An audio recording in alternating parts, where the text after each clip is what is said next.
Pikkon is one of the hardest characters to determine because Dragon Ball lets you see just the fights rather than explain the strengths of the character and relies on fan-based assumptions and interference from random commentary. But I can tell you right now, Pikkon isn't impossible as of just a few months ago. I think I found out just how strong Pikkon really is. Pikkon's strengths drastically change over time, so I'll give you a timeline. Pikkon admitted this in Dragon Ball Z Fusion Reborn at his next fight with Goku at another tournament before dimensions collapsed. Let's start at Pikkon's debut. He fought Goku and was much stronger than him, but had abilities that confused the fans. People are blind to the fact that brute strength isn't the answer to anything, especially in anime, although it seems that way. Now, don't get me wrong, Pikkon was more powerful than Goku at their first fight, as when they threw punches of equal speed and strength until Pikkon launched his Thunder Flash attack. Keep in mind that Pikkon gathered energy fairly quickly and launched about 4 or 5 good ones. His Thunder Flash also did more damage than any of Goku's Kamehamehas. The last wave Goku launched at Pikkon was pretty close and powerful like the other ones. After the fight, Pikkon had little scratches on him, standing perfectly straight and stern and didn't start to show fatigue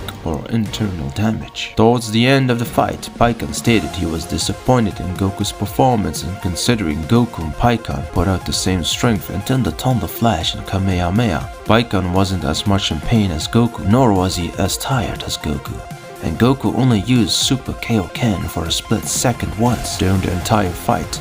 I don't believe it had that much of an effect on him. I think it was an energy drain for about 4 seconds. But that is where it gets confusing. Another commentator added that Cell was not only caught off guard, but Cell was suppressed. Cell is weaker and overconfident to pay as much attention as necessary in that state. I also want to add that Pikkon put more power into ramping into Cell, simply crashing into his entire body, rather than applying some of his power and simply punch like Gohan. From the looks at how Cell was tossed, he was only bewildered as he was wide awake. We see his eyes wide open while flying. If he wasn't startled half to death by the spikes he headed for, you would have surely avoided him as Cell has been much tighter spots, even falling backwards. Goku landed one punch that hurt Pikkon for real and made him lose balance earlier in the fight, and Goku was stronger at this tournament than Cell's tournament. But Cell hitting Goku at full force would be terrible news for him. Cell hit Gohan one time at full force, and it hurt like crazy in a suppressed form. Whenever Super Saiyan 2 punched Cell, it hurt like hell, and Gohan used more speed than strength.